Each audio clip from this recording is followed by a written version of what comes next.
And Mrs. Sarge, do you want to introduce our guest today? I certainly will. All right.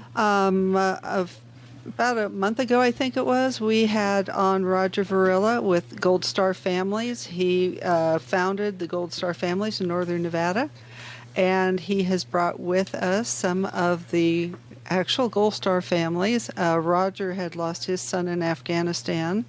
We have Sandy De Silva, and she had lost her brother in Vietnam. He was in the Marine Corps. Alex Stewart, who's a very young gal here, the youngest one, I believe. She lost her father in Afghanistan. He was in the Army.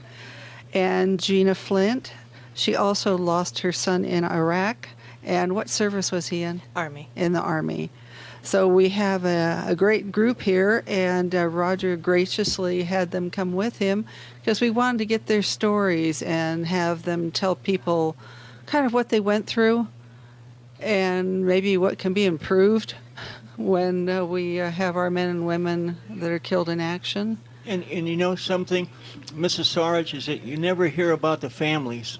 No. And what the families go through. Well, you don't even hear about the men and women being killed anymore. I mean, it's kind of a, I used to joke about it being Section B, page 5, and now it's not even there anymore. So they just don't talk about it. And I think people are apathetic that, well, since it's all volunteer, if I don't have anybody there, it doesn't exist.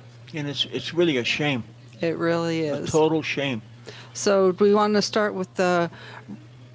Roger's pointing to somebody else. I want to start with Gina. Okay. Okay. Gina Flint, why don't you let us know your story? Oh, I was, don't know. It was your son? It was my son.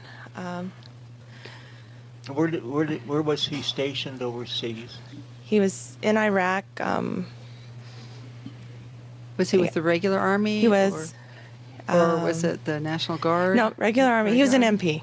Oh, okay. So he was on a mission, and it was a four-vehicle convoy. Mm-hmm. And he was at the end of the convoy. So he felt pretty safe. Mm-hmm. Usually the convoys get attacked in the front so they can ambush. Yes. Right. But it was his last car that ran over an IED. Oh, boy. Oh. And he was the driver. And so everybody in his vehicle was killed. Mm. And how long did it take the Army to inform you? It was very quick. Mm-hmm. And actually, his wife informed me. Mm-hmm. They left her alone after they informed her first. Mm-hmm. They left her alone, and she called me. Mm. She was not to call me. Really?